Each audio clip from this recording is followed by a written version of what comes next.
So, you're a very logical person, probably one of the most logical I've met.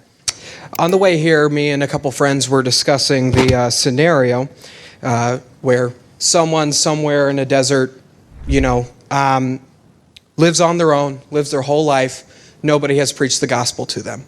They die. Do they have salvation and do they get into heaven? So the question is, if someone is on a deserted island or in the middle of the desert and they never hear the gospel, they never have someone come to them with the good news, and then they die and they go to hell, is that just? And the reason why it would be just, and the reason why it does make sense that someone who has never heard the gospel uh, die in their sin and they perish, is because whether or not you've heard the gospel does not negate the fact that you are under the law. Okay. Now, essentially what I mean by that is you are a sinner. Okay. You are a sinner and you are held liable for your sin. Okay. So when we look at, let's just take, for example, an indigenous tribe that, I can't think of the name of this tribe, but they're basically carnivores. They have their own language. Um, they live on a small island, and it's actually illegal to travel to this island. Now, this group of people, they have formed their own community. They've formed their own language, and actually, they have not formed their language. Their language is God given. Okay. And if you just study languages, it's absolutely amazing. God is the creator of languages. Okay.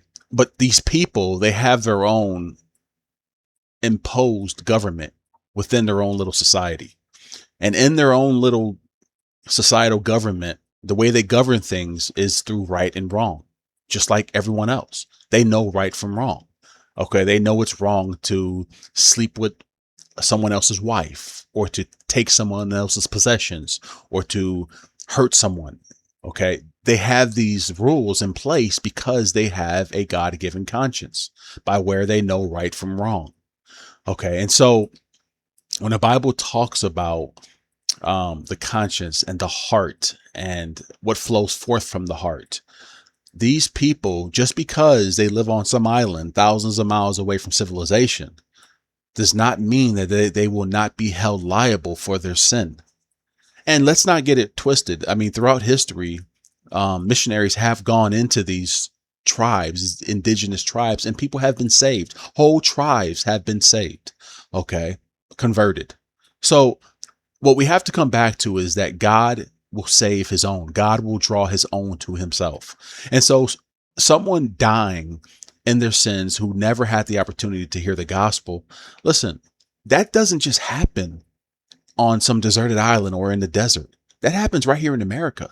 Do you know how many people that are currently alive in this country will never hear a clear presentation of the gospel? Okay. So this idea that only happens in faraway countries where, on some secluded island. No, that happens here in this country, in every country.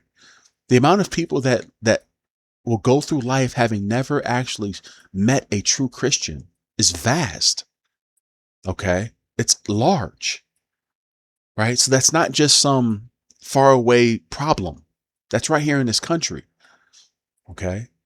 And so people every day are dying in their sins and going to hell. So it's the same thing across the board. Okay. The fact is, Romans 1 makes it clear there are no atheists. We all know God exists.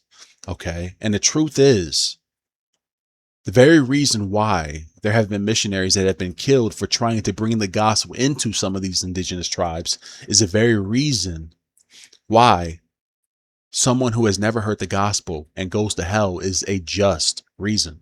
Because the truth is, they hate God. Okay.